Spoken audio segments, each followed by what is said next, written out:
going into AI and what we're doing with AI and utilizing AI for our as a tool. I'm working on a pitch deck here, and this is a game series, technically we're working on it.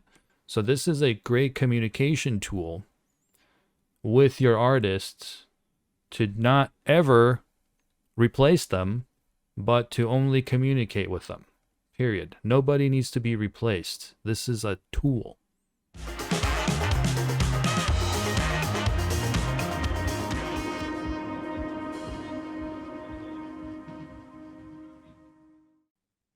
Start recording. 1 2 1 2. I guess my background looks okay. So looks good. That looks good. I can hear myself good. All is good. Hello. Welcome to the Real 2 Code Show. I'm being your crazy, goofy host. Trying not to be serious. My name's Naveed Sanati. I'm an aspiring producer here with my good colleague. Go ahead, Bill. I don't think so. Nobody needs to know who the hell I am. Perfect. Just kidding. No, this is Bill Long here, another aspiring producer here, just to discuss some of the news of the weekday, even hour at this point, who knows? And we'll see what happens. Hour is the word, yes, because shit's changing by the minute, second.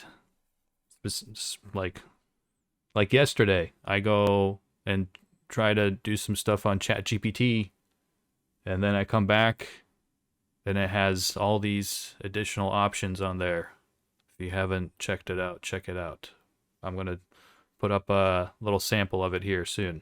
Title of this episode: Narratives Unbound, Hollywood Strikes, AI Revolution, and the Future of Entertainment. Title sequence and theme music. Okay, there we go. Perfect. Bum, bum, bum, bum. Now, start your engaging show intro. We already did that. Catchy introduction. Well, let's read this. I'm gonna read this. Welcome do you want to go like, yeah, I was gonna say, do you want to go like straight up like bad salesman? Like, yeah, I know. TV show sale too. Written by AI. Welcome to another enthralling episode of the Real 2 Code Show, where today's stories meet tomorrow's technology. Fuck that. I mean, I think you could do like, maybe the JJ, the King of Beepers type thing with it too. It's like, welcome to another enthralling episode of the Real Code Show, where today's stories meets tomorrow's technology. Okay, just for transparency, and I really want to actually mention this, that the amount of transparency I would love to have here. I've utilized AI, ChatGPT, to give us an itinerary for the show, and then we're gonna just wing it off of it, not read off of it, because reading off of it would just be stupid. To me, at least. I don't know, some people might want to do that. I'm sorry if you're doing it and I called you stupid, but it is what it is. So we are testing this. This is fun. This is crazy. And then later, I will do some, stuff over here if people are scared of getting into ChatGPT or touching it, because it might come after them one day as the Terminator. So I'll get into the explore section, and oh my god, I don't know. I'm having fun with it. So anyway, our episode itinerary is created by ChatGPT. So that's where that was. And without further ado, we are going to jump into it like crazy, man. Okay? All right. What is going on with Hollywood? Let me pull up also that clip of if we can find it on YouTube, because I know it was on Instagram. You sent it over. I'll figure out the full clip or something. Maybe we can watch some parts of it. Georgia Lucas on Hollywood making bad movies. The problem is the studio executives. The problem is that the studios used to be owned by people that cared about the movies. Now they're corporations. They don't love movies. They don't go to movies. They don't know what a movie is. And they do focus groups to try to determine who will go see a movie.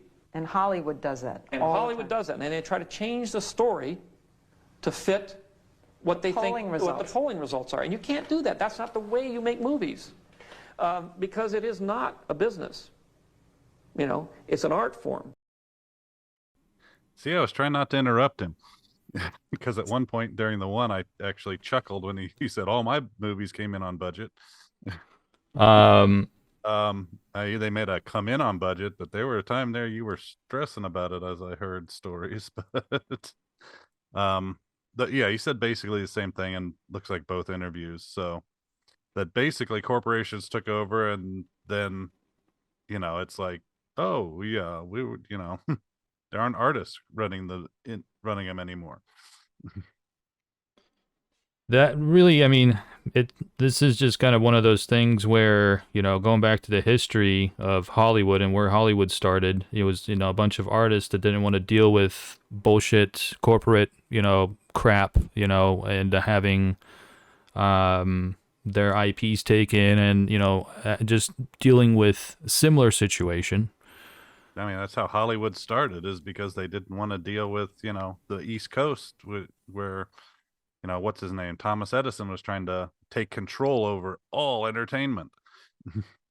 Exactly. So Thomas Edison, being the madman he was, don't want to get into that in this, in this show, but it's the same thing. And, Hollywood's coming over here and they've been doing great movies for the longest time. And the last, decade of it was really the 90s to me. The beginning of 2000s were some interesting movies. And then it started going downhill with focusing so much on CGI and then redoing every fucking story on the planet over and over and over again. It's like, dude, there's like 10,000 other stories that you're not even touching? At minimum 10,000. It's just ridiculous. And that, and then, or they get stuck in a particular, and I don't even want to call it a genre, but I guess it technically is, where it's like, well, we made a lot of money off the superhero movies. Let's just bang the hell out of superhero movies for the next 20 years.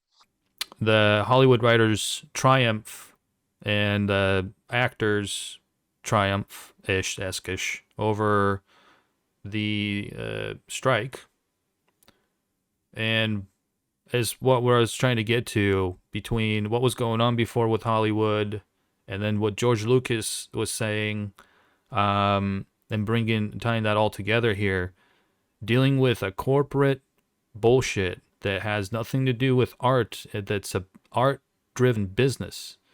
And everything right now is an art-driven business. If you're not a media company, you are irrelevant as far as a company. If you do not understand how to get in front of people with where the attention is, because that's how shit works. It's where it used to be on TV, it used to be on newspapers and all that, and things are just changing and evolving. And on top of that, reiterating the same thing over and over again, people are just getting really tired of it. It's why the gaming industry is blowing up, because they have new creative things going on. Also, same with the TV series are not bad either. There's way better TV series than there are any movies. I don't know. That I can definitely agree with. I mean, I've seen some that are good, that have had some good twists in it. I mean, I remember the good old days of 24 episode seasons, and you get down to these 10 episode ones, but I mean, they're limited series, et cetera, but they are decent. They're good. I mean, would I like to see more in some cases? Yeah. Others, by the 10th episode, I'm like, oh God, I'm glad that's over. But I don't want to watch anymore, but it was still good at the time. So really coming together with technology and understanding how to utilize tools. It's just back in the day, like farmers being afraid of the tractor showing up, or when you were with horses and you had stables and then the car showing up. Um, it's just the fear of change, one, and also it's the fear of, is it going to take my job? And it's very, it's understandable because it's just what you're used to, and you don't want to change because that's how you're going about your life and getting things done. Now there's that, and then don't want to get into recession stuff, and don't want to get into like how the economy is working, but people need to get paid.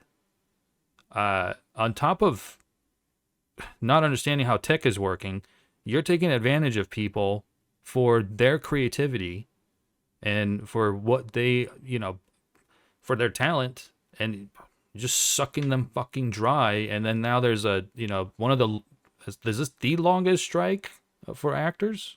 I don't believe it is, but it's still a long strike, yes, for Holy sure. shit. I mean, crazy. This. And then the solution is also coming out with another version of, they're just going to go redo the whole superhero movies. Why don't you just go type in the ChatGPT, let me just go do that right now. Yeah, I mean, maybe that's what the studio execs need to do, is go to ChatGPT and say, give me an alternative to a superhero movie. Because that, when I read that little snippet where it's like, oh, we'll just remake the Avengers. It's like, really? Why? I'm also nice to ChatGPT always, just in case it comes after me one day. At least it'll be a That's why I fast. always say please and thank you to Alexa too. It'll be a quick way, Yeah, that make it quick. Make me make, first and quick. Okay? yeah. If you don't let me team up, at least make it quick, okay? Because I'm annoyed with dumb humans as well. I'm just kidding. We'll put them in a cage and make a zoo out of it. Oh my god. That would be a movie. Holy shit. Evil humans and evil humans and AI making a zoo out of me. Oh my There you go. That's next Uh, Halloween's horror prediction. here's an idea. There we go. Boom. Next, yeah. Or the new Planet of the Apes, basically. But see, we're not getting anything like that. They reimagined Planet of the Apes, and they did damn good with it. But it's not a new story.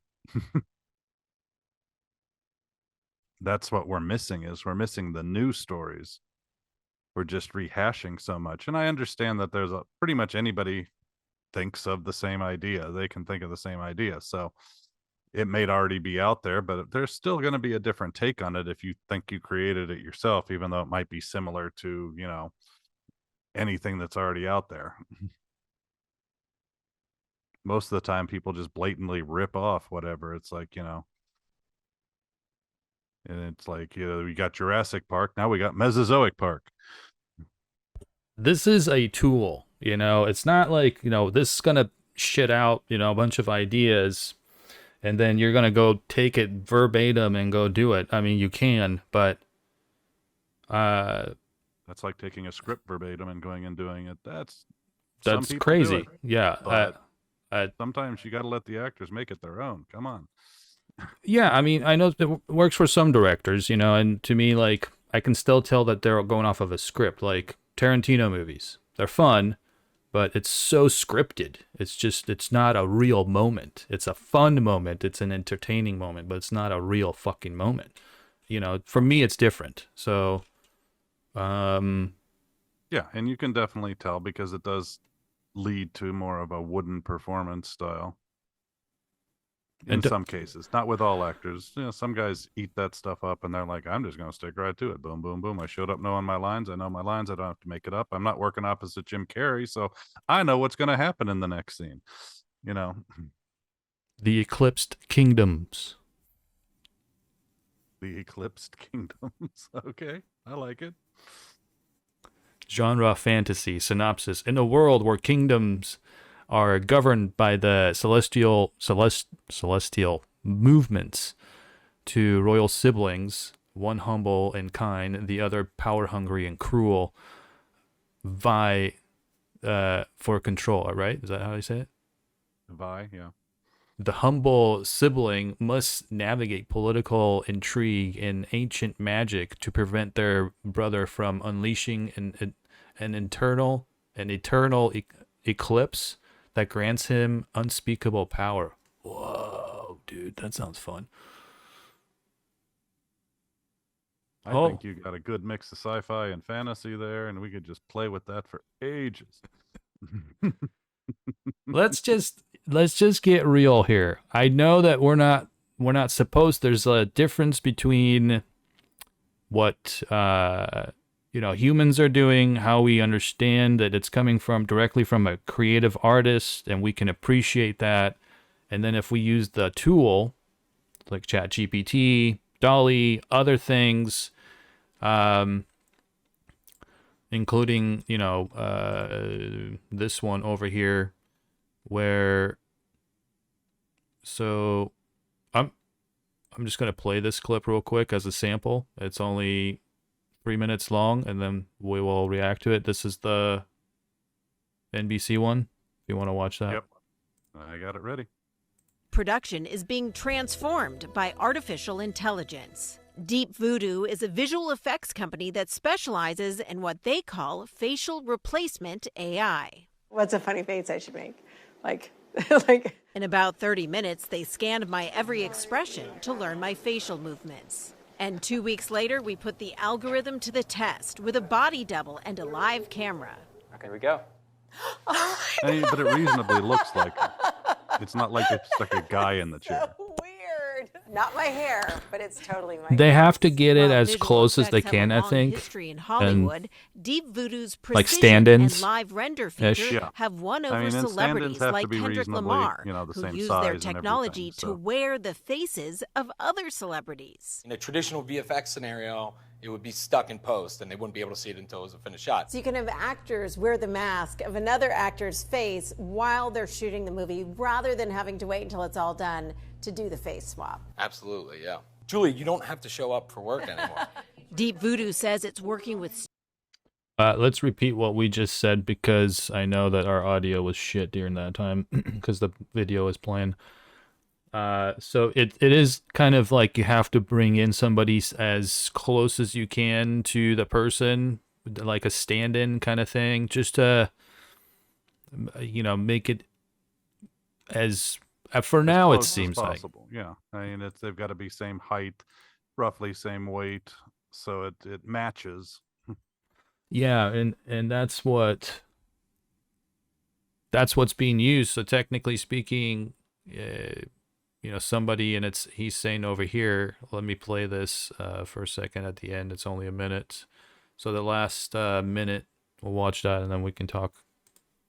figure in hours. It's waving its arms around the way I move my hands when I talk. Actor and company co-founder Ty Sheridan was inspired to improve visual effects after his experience wearing motion capture sensors on Steven Spielberg's Ready Player One. We always wanted to tell stories that were bigger than our pockets, and that's really kind of what led us to starting this company. Along with his co-founder Nikola Todorovic, Sheridan is hoping to make premium visual effects easier and more affordable.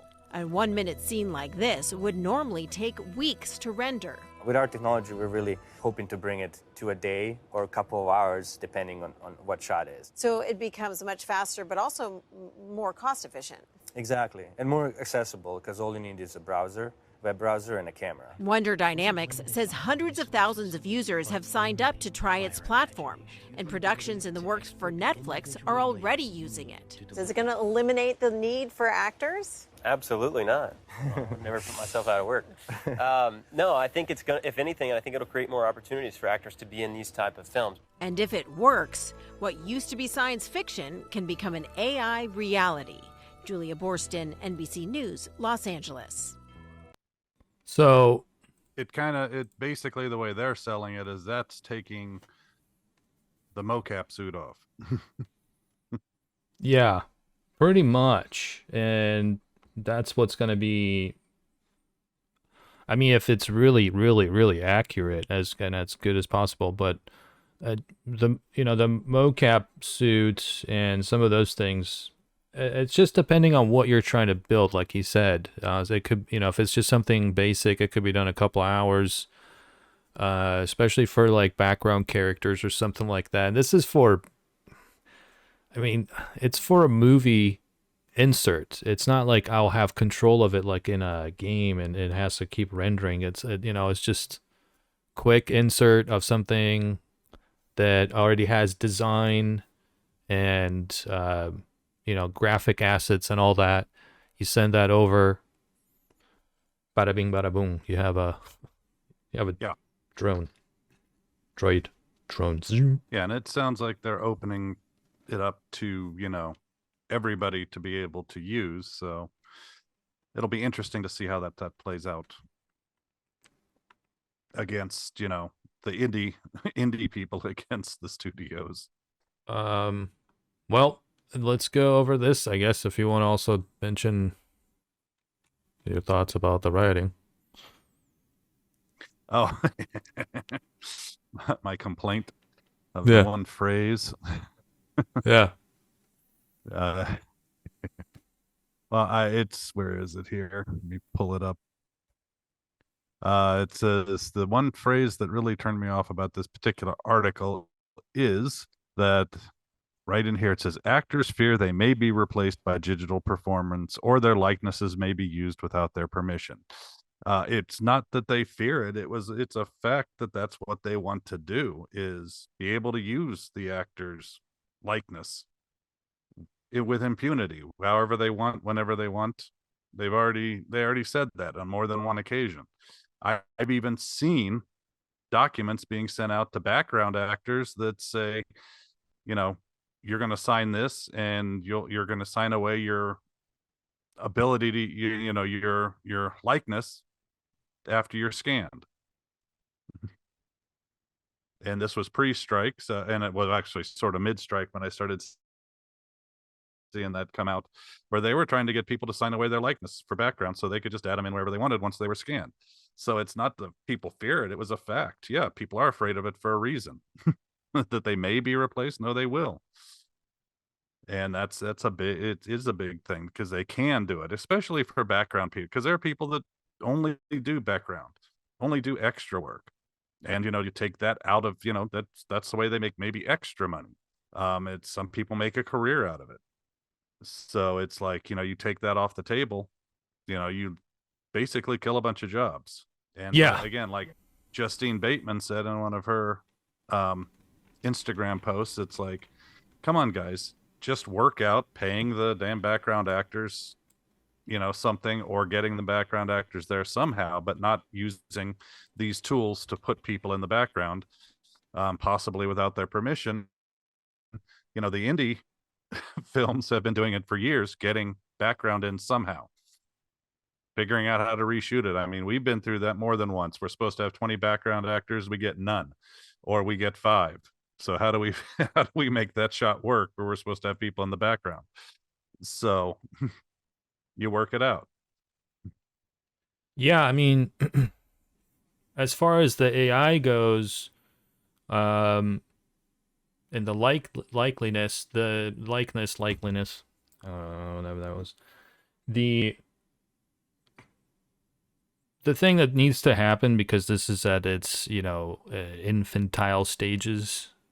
There's going to be an AI that will basically scan, and there will be codes like I think what you sent me the other day, that will basically say like this is a human crafted and it's human utilized art, basically. It's a human created art.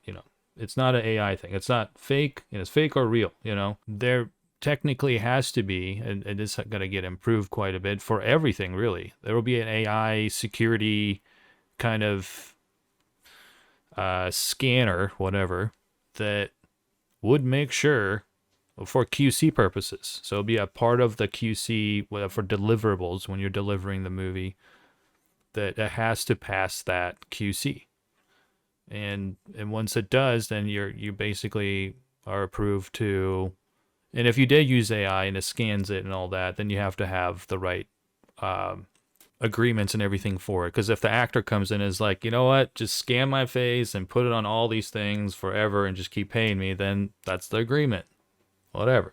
Well, yeah, precisely. And that's the thing. I think the biggest thing was they don't want to do it once and then have no recourse on it where they get nothing. They get paid $150 to show up and get scanned for an hour. It might sound great right then, but then, they use your image forever and you get nothing for it. And that's the biggest topic, give them something, give them residuals where it goes down, the older you get. So you might still be 20 in that scan, but you're 50 now. So you're getting 10 cents on the, on the dollar or whatever, a sliding scale. Yeah, exactly. Yeah, so let's read this one. This is a pretty article here, November 9th. SAG-AFTRA SAG deal includes higher minimum wages for background actors and AI protections, sources say. SAG reached a tentative deal with major Hollywood studios Wednesday night after a 118-day strike. Bill, do you have this? Want to take it on? I do. All right. It says details of the tentative agreement SAG-AFTRA and major Hollywood studios reached Wednesday night are coming to life. The deal, which was reached after a lengthy 118-day strike, would include more protections around self-tape auditions, and pension caps would be raised for the first time in over 4 decades, said 2 sources familiar with the tentative deal. The sources also confirmed details that the union head Fran Drescher told Hollywood Reporter. Among them, it would mean that higher minimum wage increase in it would mean a highest minimum wage increase in 40 years, with background actors getting 11% bump in pay, the largest overall increase. Considering background actors make anywhere between $50 to $300 a day, it's a good bump. It's not a huge one though, but at least, that'll get a little more. Also in the tentative deal are protections against artificial intelligence. The SAG-AFTRA union, which represents more than 150,000 film and television performers, and the Alliance of Motion Picture and Television Producers, known as the AMPTP, have agreed to meet twice a year to make sure they are following federal regulations of AI as it continues to evolve, the sources say.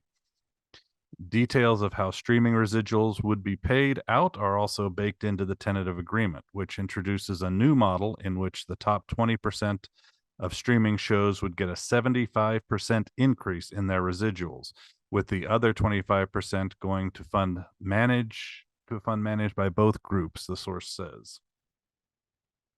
SAG-AFTRA and AMTPT did not immediately respond to requests for comment Thursday. The union's board will review the tentative deal Friday, and when more details are expected to be released. Tens of thousands of actors represented by the union hit the picket lines on July 14th after they were unable to agree on a new contract with the AMPTP, which bargains for studios and streaming services. The trade group represents Comcast, which owns NBC News. So it's a disclaimer there saying we're talking about, they're part of the AMPTP, So we're doing an impartial article here. Anyway, the Writers Guild of America, a union representing Hollywood screenwriters, also went on strike and reached its own tentative agreement with the AMPTP in September. So basically, this is all stuff I saw come through my email. I got the email from SAG saying we reached an agreement. This is the rough broad stroke. So it's nothing new. It's all stuff that all the SAG members were sent, and that this is where it's going to be for right now. And they'll give us more information after they see it. And we might actually even get to see the contract if they agree, if the board agrees to it, sometime next week, which will be interesting. We can maybe pick over it and see what that's in it. Yeah, well, we'll see. We'll see how this goes. I'm glad it's kind of at a point where things are, moving a bit, but I'm really hoping it's in the bigger looking at the bigger picture here, some of these things are hopefully going to grant a little bit more artistic approach, push people to actually create better things, better projects, just better stories. I mean, the last good movie I've seen was Top Gun, and it's just a sequel, man. I don't remember watching something that just blew my mind out of the water. There was some good emotional dramas I saw. Comedies are fun, There's some good comedies I watched, actually. I have to say, nothing. I thought Oppenheimer would be amazing. In my opinion, I was just disappointed. I watched in 70 millimeter theater down here, Harkins, not Harkins. You went to the IMAX. IMAX. It had Harkins next to it, but it was a great experience. It was fun knowing that there's a crazy 70 millimeter oversized reel in the back that's going from one end of the room to the other room, just flying, and then we're watching the movie. And great sound design. Wow, the sound was just phenomenal, I think. If it wasn't for the sound, I don't know.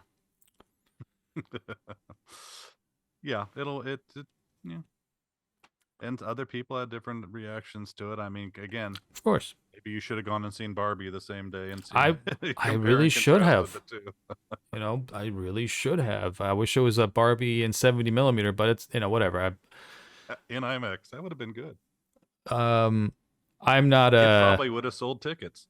I for a Barbie movie, I don't care. I can watch it on my phone. I'll be okay. I just that's kidding, really. But it's one of those things where you like, if I had watched Top Gun on the 70 millimeter, oh, that would have been awesome.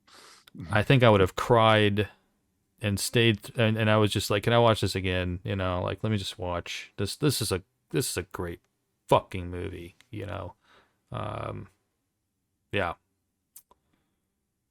So then that goes into, we're utilizing so much technology in games already, and the strikes and all that are not happening in the gaming world. There's just something so different that's happening in the game world compared to Hollywood. And at some point, I think this needs to collide together, so same kind of people that understand how artistic you have to be would be running the show. Disney mindset from back in the day, not current. Not current Disney mindset, please. The real, focused Disney about characters and stories. I mean, there's just magical fucking decades where Disney was just like, why do you even think we're in this fantasy land all the time with our kids? Growing up in general, we've grown up in a Disney fantasy world, and most of us loved it. We think we live in that fantasy world because of Disney. Women mostly do. I mean, kids do, and growing up, I would say, like, and the reason I say that's, like, women think of their marriage like a Disney fantasy, and their life more than guys obviously get into these crazy, different, but and that's why I think Disney has a better chance of coming back and catered back to that same audience, because catering to women in general is a better strategy, and and catering to it's an audience that gives a shit about the story, the characters, and really gets influenced by it, and they influence the family, so yeah, and that's, they did do it for kids. They, get it all together there, and now it's just trying to pump out what's going to pump out the most amount of money. And, instead of going and creating something amazing for $10 million, you have to go spend $1 billion and get worried that you're going to make that money back or not. Like, okay. It's like, who gives a crap? yeah, it's crazy what they're doing. And I actually, to be perfectly honest, I remember George Lucas in one of those clips mentioned focus groups, and they're trying to do this and that, and to a point I get where he's coming from in that, but I think some of the focus groups are right, because there were times that if they hadn't have gone through the pre-screenings and all that, there would have been a lot of disappointed people out there when they actually ran it out, because they did something wrong, different, or they changed the story like this, or they should have gone this direction with it, or just something stupid like they shot the dog at the end, and that's just not ever anything you want to do in a movie. So using AI as a tool. I still think that looks like Norman Reedus. It does, yeah. It's because I put in Resident Evil. I don't know why it pulled up him, but it's the zombie thing, and Hey, I'd take him in any time to be in anything. He's pretty good. I love that. Yeah, I love that guy. He's he's just a good actor, man. He's fun. He's fun to watch, and he's got like good. I don't know. He's an interesting kind of look and plays the characters differently. He's a good actor. Yeah, he plays a lot of different characters. I mean, yeah, I've seen him in several things. Sometimes I've been surprised when I watch older films and notice he's in it. I'm just like, oh hell, that's Norman Reedus. And he was good in those. I vaguely remember the character he played. I just didn't remember him as an actor. So, I mean, he was good. He didn't stand out that much to me, because a lot of times when I see good actors that I really like, even in really crappy films that they first start out in, I remember them later as they get on. I mean, it happened with Tim Robbins. I mean, I saw him in the like mid 80s in a stupid movie called Fraternity Vacation. And I'm like, just something about him in the film, I'm like, it's like, this guy's going to go somewhere. And it was like, sure enough, he did. Shawshank Redemption, a bunch of other stuff, he was good. Going into AI and what we're doing with AI and utilizing AI for as a tool. I'm working on a pitch deck here, and this is a game series, technically we're working on it. And we have for the longest time, I was trying to figure out how to communicate this with a designer and what I really wanted, and then bring this all into a pitch deck and then communicate this with the investor and whatnot. And then also the agreements you have to create initially if you do bring in a designer, and then the cost potentially with the designer, or whether it's in front or the back end, you have to, it's give or take. Either you don't give too much up front, or you have to give on the back end. It's just the cost of it. And to me, it makes most sense to go find the right people that makes the project move before even going to the designer, because it will be ideal to go to the designer with this concept and just show them what you're thinking, then uniquely create something that you could protect, create your own IP with the artist, and then partner up with them that way. So this is a great communication tool with your artists to not ever replace them, but to only communicate with them, period. Nobody needs to be replaced. This is a tool. You can't grab this verbatim and then go use it. And at some point, maybe we are going to create something like that, and that has to be defined that is what it is. And how is AI going to create something proprietary that could be distributed for a company and not copied, like, whatever? Because I'm a capitalist, okay? I believe in capitalism in a certain way, and I also believe that socialism in a certain aspect of it work. Don't want to get into politics. We both need each other. It kind of has to have a give or take, but I'd like to have a company that makes money and then have a lot of people that work and get paid, or actually not, they're partners. I'd rather have partners than have employees or even contractors.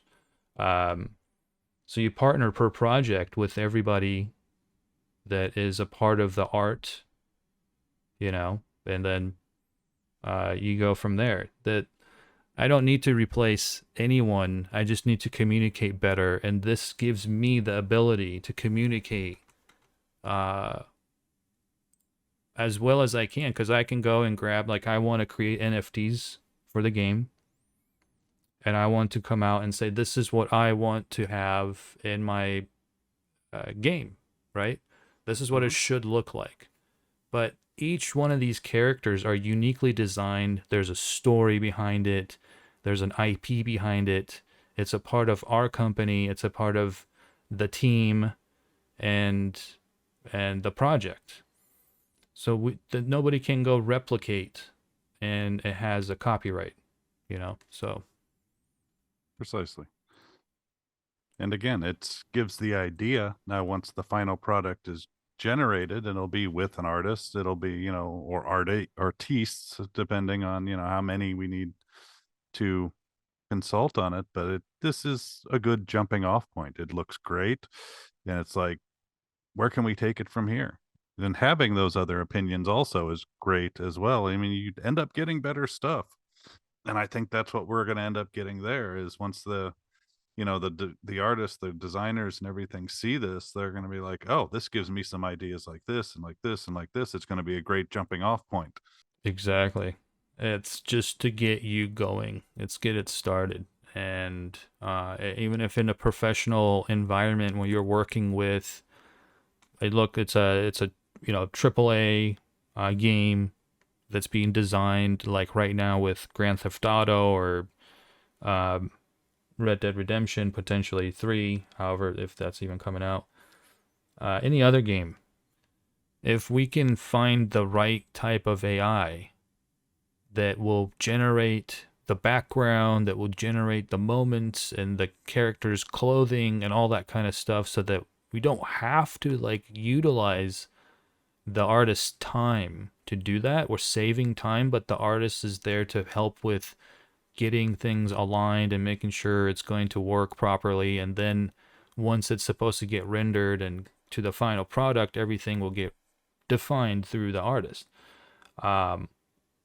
It's just in the moment when you're creating, it'll be so much nicer, especially in movies, you just see everything as it's happening, or you walk into it, and then it's just so much easier to do that than having a screen in the corner and something that's pre-rendered already and it's not going according to what you're doing. I don't know, maybe they already figured that out. I'm just going what it could help with as a tool.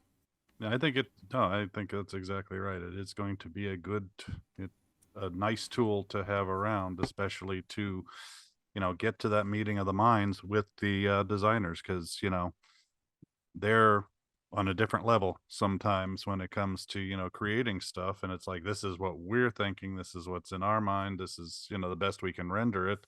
What are your thoughts? Where can you take it from here? I doubt there's going to be one decent designer out there that's going to say, no, this is better than anything I could do. I think it's going to just be a great jumping off point to get those conversations started. Yeah, I mean, like right now, this is really interesting, so that you can create your own ChatGPT specific to whatever purpose. So if you want to create like a pitch deck, you can potentially just let it know that I want to work on pitch decks, or I want to create storyboards for my project to communicate it better for the artist or for the cinematographer or for the designer on set. In general, this is just a crazy freaking tool, and you can keep adjusting it based on what you need. Like I have for I created one for social media coordinator, really, so it can create content calendar and stuff like that for clients, and it was communicating with me. Hey, is this logo work? Does this thing work for you? How about this one? Do you want to talk about this more or talk about that more? And I was just like, okay, I'm actually having a full-on conversation with ChatGPT. Yeah, that's, and that it helps drill down what you're looking for. Because I know some of the AIs I put things into, they don't ask any questions, and it's like they spit out something. It's like, I don't even know what that is. That's not nowhere near what I mentioned. I know. That's what I was dealing with for the longest time. I couldn't find the right app. And then Dolly is really the one that created these images. And it's the closest to what I have in my head. It's still a little different for sure, obviously. But it's just like, wow. The details in there. I mean, when you get, and also now it allows you to upscale the resolution. So if you want it even printed on something, you can. There are, print companies that have that now. It's just, I don't know how the copyright thing works down the road. This is just all new, so got to be careful. Ending on that note, basically want to figure out how this technology is really, shaping the narrative world and how we're digesting stories and, going through all that. And on the next episode, we really want to dive into the evolution of virtual reality, exploring the past, present, and future. We'll start with Forbes, what they have to say, and then work our way through the games, the movies, because I'm sure they're going to have movies in VR. Just sit in there. You're in the middle of a VR thing, and you're just, looking around. Oh, yeah, I fully expect whoa. Trains going by, like, wee, So, yeah, something really fun to dive into, and then we'll go from there. You got anything, Bill? No, I'm actually looking forward to that because there have been so much new stuff hitting, at least speculation in some cases, hitting the news feeds about, AI, the next, not AI. See, you got me stuck in AI world. Anyway, about VR and augmented reality and all that, about new gear and stuff like that coming out, to where it's just going to be, crazy stuff. And I'm looking, it's definitely going to be a very exciting time to see where this technology goes in the next 10 years or shorter. I mean, they seem to be outdating themselves, left and right. It sounds like Apple's already got their next visor coming out, and it's smaller, lighter, and, this, that, and the other thing. And, it's going to be interesting to see. Yeah, definitely. Very interesting, very curious. And honestly, I'm excited to keep this going. There's just gonna be so much to talk about, and a lot of things are changing as it's going. And love to know more about what you're thinking. What are your thoughts, the audience, and any comments, any feedback, constructive criticism? Would love to hear from you. Please, if you did like this episode, if you found some value through this episode, please like it, subscribe, hit the notification button, because we're going to do this weekly. And then would love to again hear from you, so we can look to what to put out next and where are we going, because there's just so much to talk about. And at some point we'll do this live. Yeah, send us out something. Let us know anything you want to have us talk about. See what our our ridiculous opinions are on it sometimes. So you might go down a rabbit hole, but it could be fun. Yeah, it will be fun. And thank you for watching. Thanks for stopping by. Thank you. And we'll see you next time.